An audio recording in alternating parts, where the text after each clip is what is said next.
I'm Richard Southern. Ontarians will be heading to the polls in less than 4 months. Yeah, about 16 weeks to go until the next provincial election, believe it or not.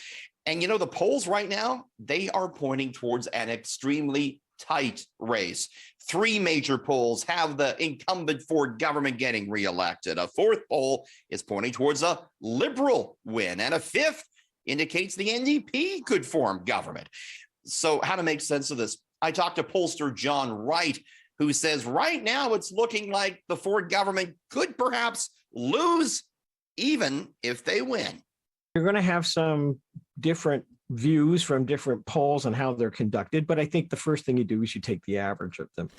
And the average of them right now have the Conservatives in Ontario sitting at 35% and the Liberals and the NDP tied at 27%. So that's the first thing that you do.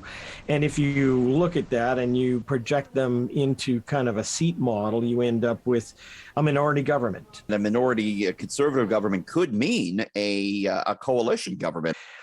I think it's been clear that Mr. Del Duca and Ms. Horwath have indicated publicly that they will get together and defeat this government. So that would put them in some kind of an arrangement. You can call it an accord.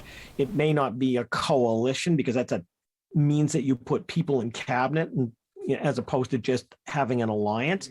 But they've vowed openly that this government is not going to sit in power. So that means that right now we're headed towards a minority government and they may have the upper hand.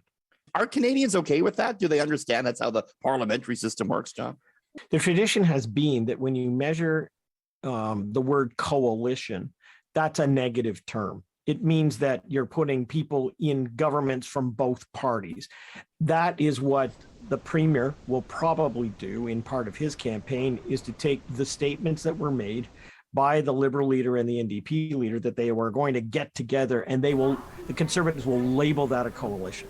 They'll basically say, if you want the old Liberals from Kathleen Wynne's era, and if you want the legacy of an NDP government that could spend like Bob Rae's, that's what you're going to get, so vote for us. If you haven't made up your mind on how to vote, you still have time. Election day is June 2nd. Richard Southern, City News.